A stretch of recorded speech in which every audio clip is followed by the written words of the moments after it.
ஓம் சாந்தி. 3/6/2025 சாக்கார முரளி. இன்று சிவ பகவான் கூறுகிறார், இனிமையான குழந்தைகளே, இப்பொழுது நீங்கள் புது சம்பந்தத்திற்கு சென்று கொண்டிருக்கிறீர்கள். ஆகையால் இங்கிருக்கும் கர்ம பந்தனத்தின் சம்பந்தங்களை மறந்து கர்மாதீத்த நிலை அடைவதற்கான முயற்சி செய்யுங்கள். கேள்வி: தந்தை எந்த குழந்தைகளை ஆஹா ஆஹா என்று கூறுகிறார்? அனைவரையும் விட அதிகமான அன்பு யாருக்கு கொடுக்கிறார்? பதில்: பாபா ஏழை குழந்தைகளை ஆஹா ஆஹா என்று கூறுகிறார். ஆஹா ஏழைகளே ஆஹா என்கிறார். ஓய்வாக 2 சப்பாத்தி சாப்பிடுவார்கள், பேராசை இருப்பதில்லை. ஏழை குழந்தைகள் தந்தையை அன்பாக நினைவு செய்கிறார்கள். படிக்காத குழந்தைகளை பார்த்து பாபா குஷி அடைகிறார். ஏனென்றால் அவர்கள் படித்ததை மறப்பதற்கு உழைக்க வேண்டி இருக்காது. ஓம் சாந்தி. தன்னை ஆத்மா என புரிந்து கொள்ளுங்கள் என்று தந்தை குழந்தைகளுக்கு தினம் தினம் சொல்ல வேண்டிய அவசியம் இல்லை. ஆத்மா அபிமானி ஆகங்கள், அதாவது தேஹி அபிமானி ஆகங்கள், அர்த்தம் ஒன்றுதானே. தன்னை ஆத்மா என்று புரிந்து கொள்ளுங்கள் என்று தந்தை கூறுகிறார். ஆத்மாவில்தான் 84 பிறவிகளின் பாகம் பதிவாகி இருக்கிறது. ஒரு ஷரீரத்தை எடுக்கிறது, நடிப்பை நடிக்கிறது, பிறகு ஷரீரம் அழிந்து விடுகிறது. ஆனால் ஆத்மா அழிவற்றது. இந்த ஞானம் இப்பொழுது குழந்தைகளாகிய உங்களுக்கு தான் கிடைக்கிறது. வேறு யாருக்கும் இந்த விஷயங்கள் தெரியாது. இப்பொழுது தந்தை முயற்சி செய்து எவ்வளவு முடியுமோ தந்தையை நினைவு செய்யுங்கள் என்று கூறுகிறார். தொழில் விவகாரங்களில் செல்லும் போது அந்த அளவிற்கு நினைவு நிலைத்திருப்பதில்லை. இல்லறத்தில் இருந்து கொண்டே தாமரை மலர் போல் தூய்மையாக இருக்க வேண்டும். எவ்வளவு முடியுமோ என்னை நினைவு செய்ய வேண்டும். எங்கு வேண்டுமென்றாலும் அமருங்கள், தந்தையை நினைவு செய்யுங்கள். மாயையின் புயலோ நிறையவே வரும். ஒவ்வொருவருக்கும் ஏதேதோ நினைவுகள் வந்து கொண்டே இருக்கும். அதாவது யோகத்துல அமர்ந்திருந்தாலும் யார் யாருக்கு என்னென்ன புயல் வருதுன்னு சொல்ல முடியாது. ஒவ்வொருத்தருக்கும் ஏதேதோ நினைவுகள் வந்துட்டே இருக்கும். ஆகையில இங்கே அமர்ந்துதான் யோகா பண்ணணும் அப்படின்னு நினைக்க கூடாது. எங்கிருந்தாலும் நம்ம பாபாவை நினைக்கலாம். இங்கு அமர்ந்திருந்தாலும் மாயை மிகவும் தொந்தரவு செய்கிறது. இதுதானே யுத்தம் என்று பாபா கூறுகிறார். எந்த அளவிற்கு லேசாக இருப்பீர்களோ, அதாவது பற்றற்று இருப்பீர்களோ, அந்த அளவிற்கு பந்தனம் குறைந்துவிடும். நீங்கள் படிப்பதே எதிர்கால 21 பிறவைகளுக்காகத்தான். படிப்பு முடிவடைந்ததும் பிராப்தி ஆரம்பமாகிவிடும். யார் மிக நல்ல நல்ல குழந்தைகளாக இருக்கிறார்களோ அவர்கள் அவசியம் உயர்ந்த குலத்தில் பிறவி எடுப்பார்கள். சத்யுகத்திற்கு சொர்க்கம் என்று சொல்லப்படுகிறது. இங்கே மனிதர்கள் எவ்வளவு காரிருளில் இருக்கிறார்கள். செல்வந்தர்களாக இருப்பவர்கள் நமக்கு இதுவே சொர்க்கம் என்று நினைக்கிறார்கள். சொர்க்கமும் புது உலகத்தில்தான் இருக்கும். இந்த பழைய உலகம் விநாசமாகிவிடும். யார் கர்மாதீத்த நிலை அடையக்கூடியவர்களோ அவர்கள் தர்மராஜ் புரியில் தண்டனை அடைய மாட்டார்கள். சொர்க்கத்திலோ தண்டனை இருக்கவே இருக்காது. அங்கு கர்ப்பம் கூட மாளிகையாக இருக்கும். துக்கத்திற்கான விஷயம் எதுவும் இருக்காது. இங்கு கர்ப்பம் சிறையாக இருக்கிறது. அதில் தண்டனை அடைந்து கொண்டே இருக்கிறார்கள். எத்தனை முறை சொர்க்கவாசியாக ஆகி இருக்கிறீர்கள் என்பதை நினைத்தால் முழு சக்கரத்தின் நினைவும் வந்துவிடும். தந்தையினுடைய இந்த ஒரு வார்த்தை லட்சம் ரூபாய் மதிப்புடையது. இதை மறக்கின்ற காரணத்தினால், தேக அபிமானத்தில் வருவதினால் மாயை நஷ்டத்தை ஏற்படுத்துகிறது. இதுதான் உழைப்பு. உழைப்பின்றி உயர்ந்த பதவி அடைய முடியாது. மாயை நினைவை துண்டித்து விடுகிறது. பலசாலிகளை இன்னும் நன்றாக பிடித்து கொள்கிறது. நல்ல நல்ல ஃபர்ஸ்ட் கிளாஸ் குழந்தைகள் மீதும் கிரகச்சாரம் அமர்ந்து விடுகிறது. கிரகச்சாரம் அமர்வதற்கான முக்கிய காரணம் யோகத்தில் குறை இருக்கிறது. அதாவது நல்ல நல்ல ஃபர்ஸ்ட் கிளாஸ் குழந்தைகள் அப்படின்னா நல்ல அறிவு இருக்கும், நல்ல ஞானத்தை புரிஞ்சுப்பாங்க, மற்றவங்களுக்கு ஞானம் சொல்லுவாங்க, சேவை செய்வாங்க. ஆனா யோகத்துல குறை இருக்குன்றார். நிறைய யோகா செய்யறதில்ல. ஆகையால் தான் அப்படிப்பட்ட குழந்தைகளுக்கும் கிரகச்சாரம் பிடிச்சிடுறது. கிரகச்சாரத்தின் காரணத்தினால் பேர் உருவத்தில் மாட்டிக்கொள்கிறார்கள். இது மிக உயர்ந்த லட்சியம். ஒருவேளை உண்மையான லட்சியத்தை அடைய வேண்டும் என்றால் நினைவில் இருக்க வேண்டி இருக்கும். தந்தை கூறுகிறார், டிரான்ஸில் காட்சிகளை பார்ப்பதை விட ஞானம் நல்லது, ஞானத்தை விட நினைவு நல்லது. டிரான்ஸில் அதிகம் செல்வதினால் மாயையின் பூதங்கள் பிரவேசமாகி விடுகிறது. அதாவது டிரான்ஸை விட ஞானம் நல்லது, ஞானத்தை விட யோகா நல்லது அப்படின்றார். சாக்கார் பாபா இருக்கும்போது நிறைய குழந்தைகள் டிரான்ஸ்ல போவாங்க. அப்போ சில நேரத்துல மாயா கூட பிரவேசமாயிடும். இங்க என்னென்னவோ சொல்லுவாங்க. ஆகையால டிரான்ஸ் தேவையில்லை, காட்சிகள் பார்க்க வேண்டிய அவசியம் இல்லை. ஞானம் தெளிவாக இல்லாத காரணத்தினால அந்த காலத்துல காட்சிகள் காட்டப்பட்டது. இப்போ ஞானம் தெளிவா இருக்கு. சிவபாபா ஜோதிர் பிந்துவாக இருக்கிறார். இது தெளிவாக இருக்கு. இந்த ஞானம் இல்லாம ஜோதிர் பிந்துனுடைய காட்சி உங்களுக்கு காட்டினார் பாபான்னா என்ன புரிய போகுது? சரி, அதை விட நல்லது யோகா. யோகத்துல நீங்க அனுபவம் செய்துட்டீங்கன்னா பாபா ஜோதிர் பிந்துன்றது மறக்கவே மாட்டீங்க. விக்ரமாவும் விநாசமாகும். இதுபோல் நிறைய பேர் தேவை இல்லாமல் டிரான்ஸில் செல்கிறார்கள். என்னென்னவோ சொல்கிறார்கள். அதையெல்லாம் நம்ப கூடாது. ஞானமோ பாபாவின் முரளிகளில் கிடைத்து கொண்டே இருக்கிறது. முரளியில பாபா என்ன சொல்றாரோ அதை தான் நம்பணும். நான் டிரான்ஸ்ல போனேன், எனக்கு இந்த காட்சி கிடைச்சது, அல்லது பாபா எனக்கு இது டச்சிங்ஸ் கொடுத்தார், இதெல்லாம் நம்ம நம்பவே கூடாது. தந்தை எச்சரிக்கை கொடுத்து கொண்டே இருக்கிறார். டிரான்ஸில் காட்சி பார்ப்பது எதற்கும் உதவாதது. மாயா பிரவேசம் ஆகிவிடுகிறது. அகங்காரம் வந்து விடுகிறது. ஞானம் கொடுக்கக்கூடியவர் சிவபாபா ஆவார். ஞானம் அனைவருக்கும் கிடைத்து கொண்டே இருக்கிறது. மம்மாவிற்கும் இங்கிருந்துதான் ஞானம் கிடைத்ததல்லவா? அவருக்கும் மன்மனாபவ என்றுதான் சொல்லப்பட்டது. ஏன்னா மம்மா ஒரு நாளும் டிரான்ஸ்ல போகல, எந்த காட்சியும் பார்க்கல. ஆனாலும் முயற்சி செய்து மம்மா ஆயிட்டாங்க, இவ்வளோ உயர்ந்த நிலை அடைஞ்சிட்டாங்க.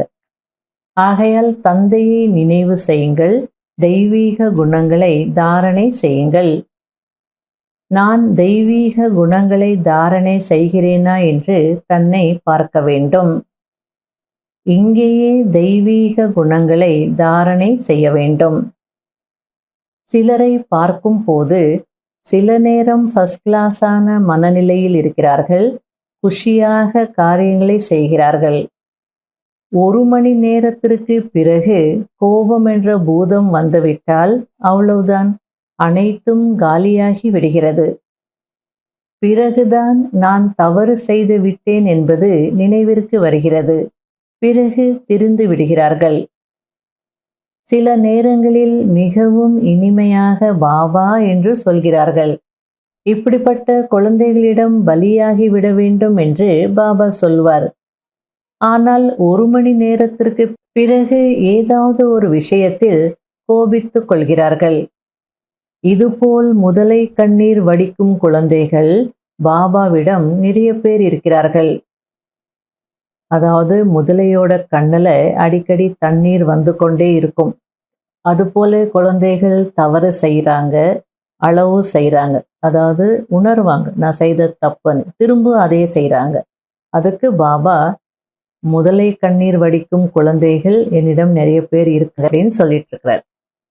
இப்போ நல்லா இனிமையாக இருப்பாங்க, குஷி குஷியாக காரியங்கள் செய்துட்டு இருப்பாங்க. அப்புறம் கோபம் வந்துடும், கோபிச்சுப்பாங்க, தவறு செய்வாங்க. அப்புறம் நான் ஏன் இந்த மாதிரி தவறு செய்த அப்படின்னு பச்சாதாபப்படுவாங்க. ஆனால் மாற மாட்டாங்க. சிலர் மாறுவாங்க, சிலர் மாற மாட்டாங்க, திரும்ப அதே தவறை செய்வாங்க. அதுக்கு பாபா அந்த வார்த்தையை யூஸ் பண்றார். எப்படியெல்லாம் பாபா புரிய வச்சிட்டு இருக்கிறார். முதலை கண்ணீர் வடிக்கும் குழந்தைகள் அப்படின்றார். கோபம் வந்ததும் சம்பாதித்த அனைத்து வருமானமும் முடிந்து விடுகிறது.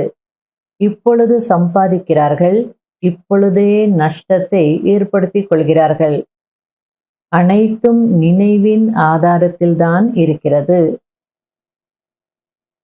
இந்த ஈஸ்வரிய சபைக்கென்று நியமம் இருக்கிறது. யாருக்கு ஞான ரத்தினங்கள் மீது மதிப்பு இருக்கிறதோ, யாருக்கு ஒருபோதும் கொட்டாவி வராதோ, அவர்கள்தான் முன்னால் அமர வேண்டும்.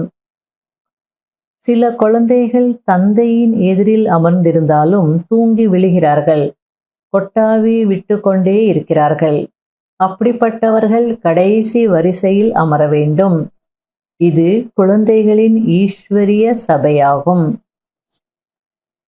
எந்த அளவிற்கு தாரணை செய்வீர்களோ அந்த அளவிற்கு உங்களிடம் இருக்கும் ஞானத்தின் மதிப்பு கூடிக்கொண்டே போகும்.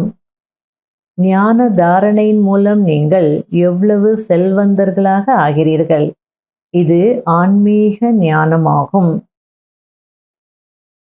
இனிமையிலும் இனிமையான தேடி கண்டெடுக்கப்பட்ட செல்ல குழந்தைகளுக்கு மாத்பிதா பாப் தாதாவின் அன்பு நினைவுகள் மற்றும் குட் மார்னிங். ஆன்மீக குழந்தைகளுக்கு ஆன்மீக தந்தையின் நமஸ்காரம். கடைபிடிக்க வேண்டிய முக்கியமான சாராம்சம். முதல் பாயிண்ட், இந்த பழைய உலகத்தின் பழைய பொருட்களை பார்த்தாலும் பார்க்காதது போல் இருக்க வேண்டும். நரனிலிருந்து நாராயணன் ஆகுவதற்கு சொல் மற்றும் செயல் இரண்டையும் சமமாக ஆக்க வேண்டும். இரண்டாவது பாயிண்ட், அழியாத ஞான ரத்தினங்களுக்கு மதிப்பு கொடுக்க வேண்டும். இது மிக உயர்ந்த வருமானமாகும். இதில் கொட்டாவி அல்லது தூங்கி விழுவது என்பது கூடாது. பெயர் ரூபத்தின் கிரகச்சாரத்திலிருந்து பாதுகாப்பாக இருப்பதற்கு நினைவில் இருப்பதற்கான முயற்சி செய்ய வேண்டும். வரதானம். தந்தையின் குடை நிழலுக்கு கீழே இக்கட்டான சூழ்நிலைகளிலும் தாமரை மலர் போல் விடுபட்டவராக மற்றும் அன்பானவராக இருப்பவர் ஆகுங்கள். சங்கம யுகத்தில் எப்போது தந்தை சேவாதாரியாகி வருகிறாரோ அப்போது குடை நிழலின் ரூபத்தில் குழந்தைகளுக்கு சதா சேவை செய்கிறார். நினைவு செய்த உடனேயே ஒரு நொடியில் துணையின் அனுபவம் ஏற்படுகிறது. இந்த நினைவின் குடைநிழல் எப்படிப்பட்ட இக்கட்டான சூழ்நிலைகளிலும் தாமரை மலரை போல் விடுபட்டவராகவும் அன்பானவராகவும் ஆக்கிவிடுகிறது. உழைப்பாக தோன்றுவதில்லை. தந்தையை முன்னால் கொண்டு வருவதின் மூலம், சுயத்தின் நிலையில் நிலைத்து விடுவதின் மூலம் எப்படிப்பட்ட சூழ்நிலைகளும் மாறிவிடும். எவ்வளோ நல்ல பாபா புரிய வச்சிட்டு இருக்கிறார். சங்கம யுகத்தில் எப்போ நான் சேவாதாரியாகி வரேனோ அப்போ நான் குடை நிழலின் ரூபத்தில் குழந்தைகளுக்கு சேவை செய்கிறேன் அப்படின்றார். ஆகையால நினச்ச உடனே ஒரு செகண்டில் உங்களுக்கு பாபாவுடைய துணை அனுபவம் ஆயிடுறது அப்படின்றார். இந்த நினைவின் குடைநிழலுக்குள்ளே இருந்தீங்கன்னா எப்படிப்பட்ட இக்கட்டான சூழ்நிலைகளாக இருந்தாலும் உங்களுக்கு உழைப்பு தெரியாது. தாமரை மலர் போல விடுபட்டு இருப்பீங்க. அதே நேரத்தில் அன்பானவர்களாகவும் இருப்பீங்க. இது போல தந்தையை முன்னால் கொண்டு வருவதனால உங்களுடைய சுயஸ்திதியில் நிலைத்திருக்கிறதுனால எப்படிப்பட்ட சூழ்நிலைகளும் மாறிடும் அப்படின்றார். ஆகையால் எப்போவுமே அந்த குடை நிழலின் கீழே இருக்கணும். நினைச்ச உடனே பாபாவின் துணையை அனுபவம் செய்யணும். பாபாவின் துணை எப்படி அனுபவம் ஆகும்னா, சில நேரங்களில் நமக்கு தானாகவே பாபாவுடைய நினைவு இழுக்கும். சில நேரத்தில் கரண்ட் கிடைக்கும், சில நேரத்தில் லைட் இறங்கும். இது போல துணையின் அனுபவம் செய்யணும். சங்கம யுகத்தில் செய்யலைன்னா வேற எப்போ செய்வோம்? ஸ்லோகன்: விஷயங்கள் என்ற திரையை இடையில் வர விடாதீர்கள், அப்போது தந்தையின் துணையின் அனுபவம் ஏற்பட்டு கொண்டே இருக்கும். அவ்வியக்த சமிகை: எந்த ஒரு தடையிலிருந்து விடுபடுவதற்கான யுக்தி ஒரு நொடியில் சுயத்தின் ஸ்வரூபம், அதாவது ஆத்மாவின் ஜோதி ஸ்வரூப நினைவில் வந்துவிட வேண்டும். மேலும் கர்மத்தில் நிமித்த உணர்வின் ஸ்வரூபம் வந்துவிட வேண்டும். இந்த டபுள் லைட் ஸ்வரூபத்தில் நிலைத்து விட்டீர்கள் என்றால் ஒரு நொடியில் ஹைஜம்ப் செய்து விடுவீர்கள். எந்த ஒரு தடையும் முன்னேறுவதில் தடை ஏற்படுத்த முடியாது. அதாவது பாபா டபுள் லைட் பற்றி சொல்லிட்டு இருக்கிறார். ஒன்று ஆத்மாவின் ஜோதி ஸ்வரூபம், இது மனநிலை. கர்மத்தில் வரும்போது நிமித்த உணர்வின் ஸ்வரூபம், அதாவது நான் நிமித்தம், நான் செய்விக்கிறவர் பாபா, நான் செய்கிறவந்தா, அந்த நிமித்த உணர்வு இருந்தாலே லைட்டாக இருப்பீங்க. அப்போ ஆத்மாவினுடைய லைட் ஸ்வரூபம், கர்மத்தில் நிமித்த உணர்வின் ஸ்வரூபம், இதுதான் டபுள் லைட் ஸ்வரூபம் அப்படின்றார். இந்த டபுள் லைட் ஸ்வரூபம் இருந்தால் ஈஸியாக ஹைஜம்ப் பண்ணலாம். எந்த தடை வந்தாலும் எந்த பிரச்சனை வந்தாலும் அதை தாண்டி முன்னேறி கொண்டே போக முடியும்.